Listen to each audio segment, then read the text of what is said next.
Senyores, Johnny my friend, welcome back to Ben Spencer Rocky Channel. Kalau teman-teman ingat, dulu gue pernah punya Toyota Land Cruiser TRJ 150 tahun 2010, warna putih. Ya, kalau kalian pernah nonton, ini adalah mobil yang sama dan kilometernya baru nambah 2.500 saja. Gila. Jadi kilometer masih di bawah 100.000 John, tapi modifikasinya udah makin heboh dan hebring. Menurut gue ini adalah salah satu modifikasi terproper yang pernah gue ketemu di sebuah Land Cruiser Prado ya. Di sini kalau kita ngelihat ini sinar mataharinya cukup terik jam 1 siang. Jadi warnanya tuh masih eye catching sekali karena ini warnanya tuh putih mutiara nih Om. Begitu kena matahari putihnya tuh langsung menyala gitu ya kan. Dan kalau menurut gue pribadi Land Cruiser Prado itu keluar dibagi menjadi 3 dengan chassis yang sama. Jadi dia yang pre-facelift 2010, facelift 1 yang lampunya mata nangis, dan juga yang facelift ketiga dia sudah lampunya lebih modern. Dia setara sama Land Cruiser 200 yang modelista, keluar mulai tahun 2016. Kalau yang facelift kedua itu dari 2012 sampai 2015 sorry. Yang ini 2010 sampai 2011 Om. Jadi selera masing-masing. Kalau menurut gua ini sudah menjadi mobil yang future klasik. Ya kan? Asik Om? Asik John. Hah? Asik gak? Mobil ini cuma satu dosanya Om. Mesinnya tuh TR engine. Bayangin aja kalau ini mobil dipasangin mesin KD ataupun GD, udah pasti harganya melambung tinggi. Karena kalau kita lihat di market, Prado 120 yang diesel aja yang kilometer udah ke bulan 400 ribuan Om, itu dijual masih 450 juta nego. Waduh, kalau gue sih mendingan ngambil ini nambah dikit, ya nggak? Oke, Henry, kita cari tempat yang rada adem buat nge-review mobil ini satu persatu karena too good untuk dilewatkan dan direview secara buru-buru mobil ini ya. Karena di sini kelihatannya cukup panas ya Om ya. Trik banget ya. Iya, trik banget. Jadi kita harus cabut dari sini. Kita cari tempat yang lebih adem dan mungkin sedikit off-road kali ya buat kita coba ya. Yuk, let's go. Oke, kita sudah masuk ke dalam sebuah Land Cruiser Prado. Ya Allah, suaranya kayak Innova bensin Om. Nah, kita udah masuk di dalam kabin. Ini lampu-lampunya waktu itu sempat gua ganti juga menggunakan DSHID. Dia punya LED ya, warm white ya Om ya. Nah, terus dia punya setir. Dulu sama gua udah gua tambahin tombol-tombol sininya. Tadinya nggak ada tombol samping. Ini udah gua pasangin tombol multifunction steering wheel. Dan kameranya juga sudah gua pasang kamera 360 nih Om. Tuh, udah ada kamera 360 dan ini head unitnya Kenwood yang tipe versi varian paling tinggi nih Om, 919WS. Artinya, dia sudah bisa Android Auto dan Apple CarPlay. Jadi makanya gue bilang Om, sebutin satu modifikasi yang tidak proper di mobil ini. Gue rasa nggak ada. Sayangnya dia bukan jadi kulkas nih Om. Jadi dia masih apa namanya? Ya laci biasa. Tapi bangku depan sudah ada heaternya. Wah, kalau stop and go mobil ini sih memang apa namanya Om, galak ya, dikarenakan mobil bensin. Tapi begitu dia sudah lari di atas 80, mobil ini langsung terasa boyo. Tapi entah kenapa si Land Cruiser ini yang Prado Om, dia mempertahankan mesin TR ini di sebuah Land Cruiser Prado dikarenakan yang pertama adalah mesin TR sudah terbukti badak. Jadi kalau kita ngelihat di luar negeri atau bahkan di negara kita pun, Innova bensin yang kilometernya sudah sampai 1 juta pun mesinnya masih oke-oke aja. Sedangkan kalau kita pakai mesin KD, mungkin di kilometer 300 atau 400 ribu mesin itu sudah minta jajan overhaul. Tapi kalau mesin TR dia rata-rata lebih kuat ya. Jadi makanya beberapa Land Cruiser tuh masih dipertahankan dengan mesin bensin. Kayak contohnya Land Cruiser Cygnus dengan mesin UZ dia, atau enggak mungkin Land Cruiser 200 dengan mesin UR dia gitu ya kan, karena memang kompresinya juga nggak terlalu gede, 0,9. Artinya sebenarnya direkomendasikan menggunakan RON 92, tapi kalau kalian mau pakai RON 90 pun masih aman. Lihat ya tadi ya di awal video Om betapa panasnya mobilnya, tapi begitu masuk ke dalam langsung dingin dikarenakan satu, AC-nya juga masih cukup oke, dan yang kedua kaca film depannya itu menggunakan Lumar Stratos yang 40. Dan samping ini menggunakan Super Black yang 80%. Sunroof belum nih? Sunroofnya belum nih Om? Iya belum, sorry. Sunroofnya belum. Jadi buat teman-teman yang berminat pasang kaca film Lumar maupun modifikasi proper seperti ini, kalian bisa langsung hubungin aja ke adik gua Andre Euros Custom, nomornya harusnya ada di sebelah kanan ya. Kalau nomor gue di sebelah sini, ini di tengah. Oke, lanjut.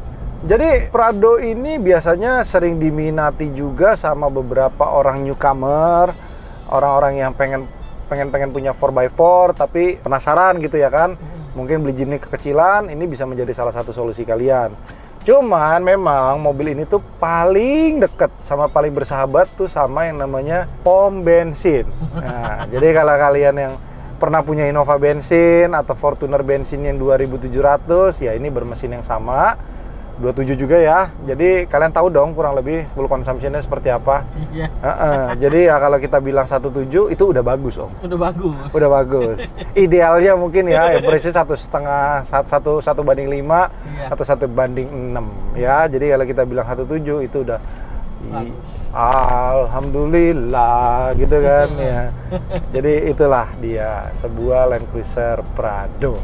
Oke. Lanjut, mobil ini kalau kita lihat populasinya, teman-teman mungkin jarang sekali ya bertemu dengan sebuah Land Cruiser Prado dengan berwarna putih mutiara. Kita naikin sedikit ke sini. Wah, ya kan? Nah, ini mobil ini apa ya namanya om ya? Interior itu masih bagus om. Udah gitu kalau lu lihat, Prado yang datang ke Indonesia di tahun yang sama, Prado itu datang dengan 2 warna. Yang pertama itu berwarna interior mocha alias kayak model tai orang sakit ya. Atau yang kedua itu berwarna hitam. Dan ini kebetulan dapat warna kombinasi yang cukup oke ya. Putih dalam hitam. Jadi bukan hitam daleman mocha. Jadi ini bisa menjadi salah satu pilihan kalian. Oke om, stay di situ. Gue mau coba duduk di belakang.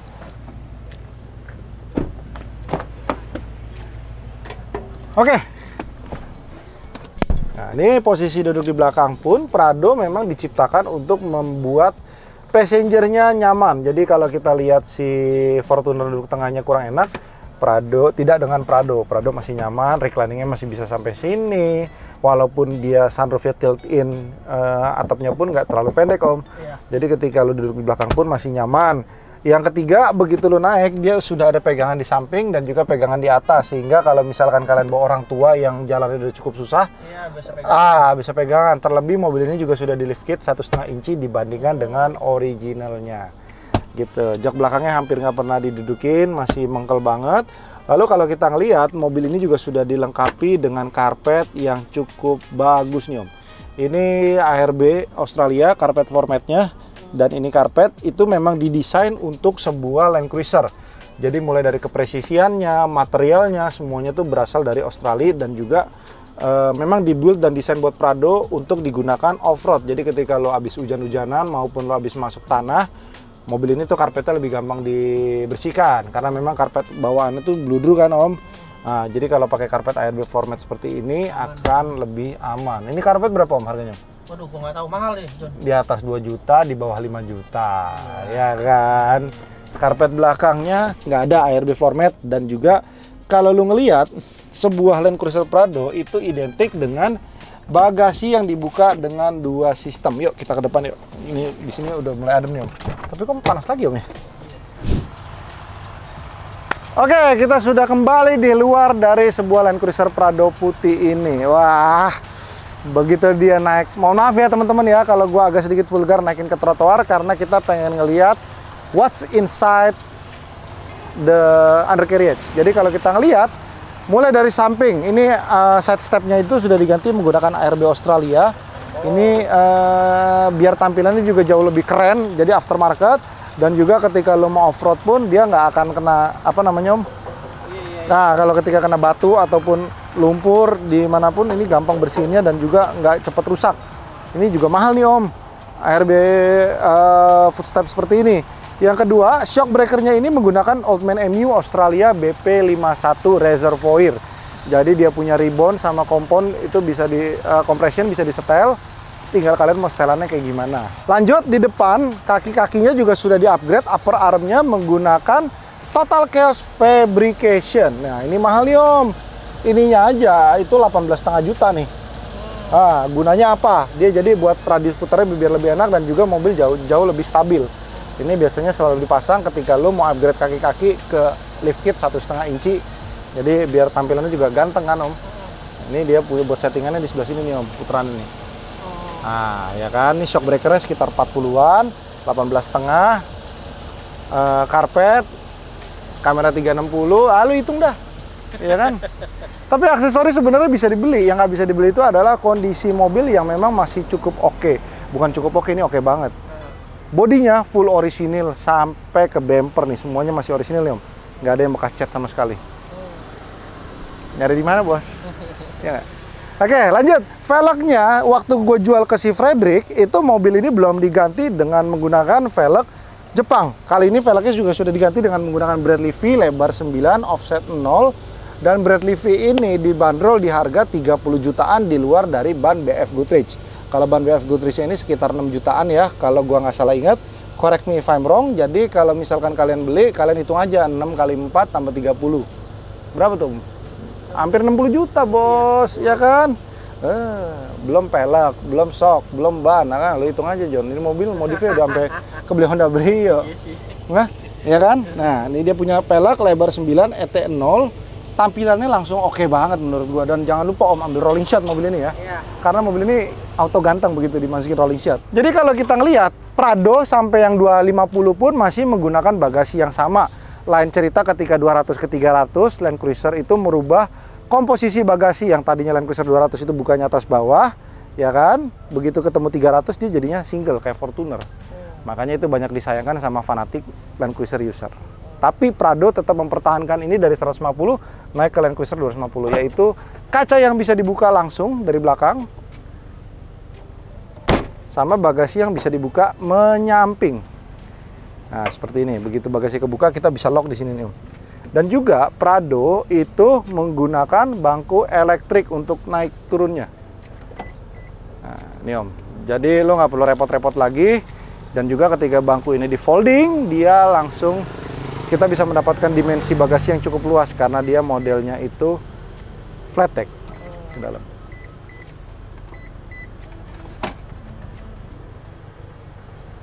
Om Ben, ada satu yang kelewat kayaknya, modifikasi yang kelihatannya sangat amat manis dan juga galak.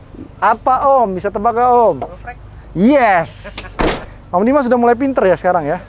Oke, kalau kita ngelihat, ini ARB base rack itu harganya kalau gua nggak salah ingat sekitar 30 jutaan. Di luar dari ARB light bar yang ada di depan. Jadi kalau kita ngelihat komposisi ARB light bar ini, dia modelnya tipis, panjang. Jadi nggak norak ya. Iya. Terus kalau misalnya, nanti dinyalain Om pas ngambil gambar Om. Nah, ini base racknya ini bisa buat bawa barang banyak, kita bisa mounting ikat di atas. Ataupun kita mau pasang roof box sekalipun juga bisa di atas.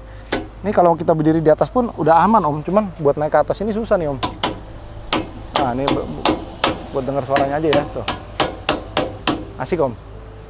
Jadi aksesoris apa kira-kira yang belum dipasang di mobil ini? Mungkin kalau kalian pengen upgrade atau mungkin kurang puas dengan modifikasi ini, kalian bisa menambahkan super charge di mesin ini. Karena ada beberapa orang yang ngomong, ada di marketplace juga ya, Prado warna hitam yang menggunakan mesin super charge.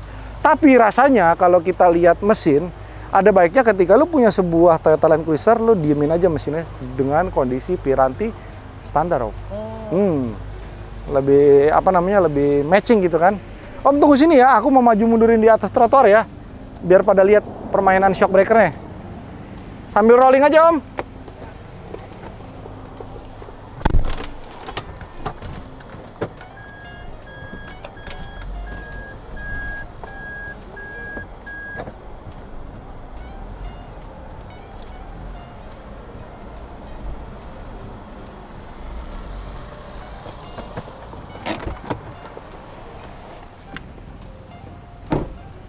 Jadi kalau kalian punya mobil kayak gini, kalian nggak usah takut banjir karena mobil ini juga sudah tinggi. Apalagi mungkin kalau kalian punya gini malah nyariin banjir Om ya. Nah biasanya kan kalau orang punya mobil tinggi tuh paling demen tuh kalau banjir keluar paling dulu. Apalagi udah pakai karpet ARB kan, lo tenang aja nggak bakal ini apa namanya. Tuh. Ini karpet begini aja, gue sih punya duit mikir-mikir juga beli karpet segini mahal Om. Ya kan, nah ini dia punya footstep juga kuat. Mau kita goyangin gimana pun footstepnya tetap rigid. Ya itulah namanya kita beli barang branded, ada harga, ada rupa dan kualitas. Yuk let's go, kita bawa jalan lagi mobilnya. John, kalau di Ros Custom bisa nggak John? Bisa dong. 4x4-nya dia. Palu gak ada, kalau di Eros Custom apa lu mau gua ada, kecuali memang modifikasinya yang udah cukup nyeleneh dan tidak sesuai dengan selera kita. Aduh. Kita biasanya nggak mau untuk melakukan modifikasi tersebut, Om.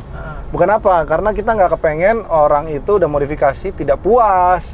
Atau enggak mungkin sekedar kayak ibarat peribahasa tuh garamin air laut, ya kan? Kalau modif abis itu lu dihujat kan sayang, Om. Ya kan? Dihujat. Iya. Pahit banget.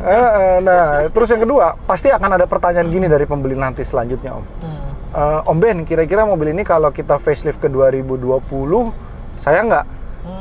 Jawaban gua bisa dipastikan sayang, karena model yang kayak gini, yang masih bertahan dengan kondisi seperti ini dan modifikasi kayak gini, sudah sedikit sulit. Jadi kalau kita lihat rata-rata ya Prado itu dari 2-3 tahun lalu itu trendingnya itu dibuat facelift kayak Land Cruiser 200 2008 sampai 2012, Om. Nah, makanya kalau gue bilang sih pribadi gue ada baiknya didiemin aja begini ya nggak, Om? Karena menurut gue sayang gitu. Ini trotoarnya lebih tinggi nih, Om. Kuat dia, John. Nggak mentok, bosku. Aman. Iya, ya kan? Jadi ini mungkin salah satu apa namanya kesenangan ketika lo beli mobil 4x4 yang tinggi, Om ya. Lo apa namanya kalau masuk ke jalanan rusak, kalau orang lain tuh takut mobilnya rusak, kalau lu malah pingin yang namanya ngetes ketangguhan mobil kalian, apakah mobil kalian bisa sanggup lewat apa enggak gitu ya kan. Makanya kalau kita ngeliat sebenarnya orang-orang yang pergi off-road itu sebenarnya nyari apa, Om? Sensasinya. Nyari sensasinya, nyari adrenalinnya ketika mobil mereka kejebak lumpur. Bagaimana cara surviving dari tempat itu, bagaimana caranya mereka nge-winch out buat keluar dari lubang lumpur gitu ya kan. Makanya kedua kali masih nggak puas, Om. Gila, John. Hah? Paling ntar takut dimarahin satpam, John. Gila nyebrang jalan. Kalau masih punya mobil gini kan pas ada banjir ya kan. Ini gua rasa, Om, ini banjir seburung lo aja masih berani buat lewatnya, Om. Ya kan? Iya. Karena dia punya air intake itu ada di bagian atas. Itu kalau gua lihat tadi gua hitung itu sudah ada gua, Om. Jadi harusnya air sepaha atau seburung itu masih aman. Jadi kalau lo mau nyebur-nyebur naik ini tinggi-tinggi 80-90 cm ya libas aja, Bos. Aman, bosku. Tuh, tapi kalau kita lihat larinya, akselerasinya, ya lo jangan bandingin ya, apalagi sekarang udah pakai ban pacul.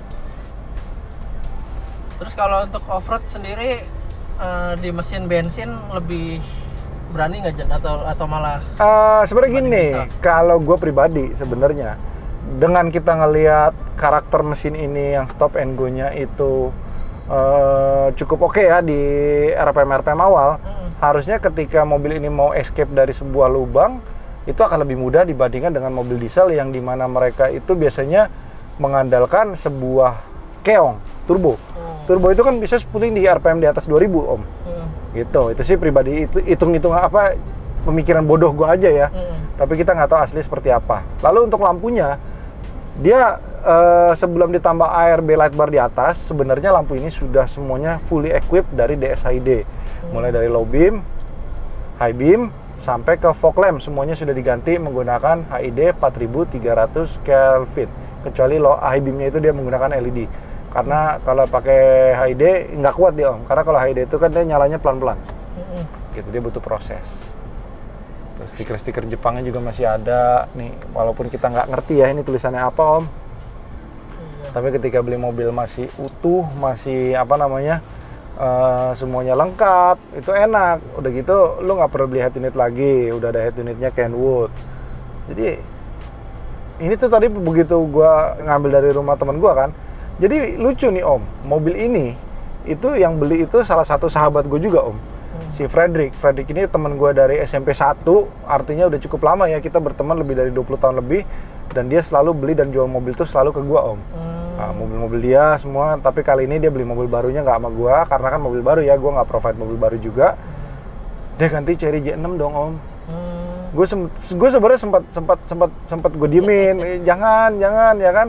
Tapi dia nggak kepake karena memang dia butuh sebuah mobil elektrik, tapi dia pengen mobil elektrik itu 4x4 Ya udah, mau nggak mau salah satu pilihan yang di depan mata yang budgetnya kurang lebih roughly the same price itu tetap Chery J6 yang IWD. Gitu loh. Bukan karena kita underestimate Chery J6-nya ya, cuman kan dari Land Cruiser gitu. Ya, cuman dia pikir ya udahlah, gue dapat 4 wheel drive-nya dan juga gue dapat yang namanya bebas ganjil genap gitu. Nah, sebelum dibeli Frederick, mobil ini tuh dulu gue sempat pakai sekitar 2 atau 3 bulan. Lalu setelah itu gue bosen, mobil ini gue jual ke si Otong. Wah, ada mobil om, naikin deh. Padahal alasan doang ya. Gila John. Jadi sempat dipakai sama Otong juga pernah bawa ke Jawa mobil ini, anaknya juga seneng karena di baris ketiganya itu sama kayak Innova Jenny kita bisa pasangin ranjang tuh om di belakang. Gitu. Nih ntar ya, sebentar pas parkir gua kasih lihat buka laci. Semua kitab-kitab historical dia punya, servis semua lengkap. Karena kebetulan memang dapatnya rapi dan kebetulan juga si Frederick itu salah satu teman gua yang sangat rapi kalau pakai mobil. Mari kita lihat. Ini om. Ini BPKB. Tuh, spuringnya di mana om? Mana jangan lihat loh. Nawilis. Oh. Nih buku servisnya lengkap.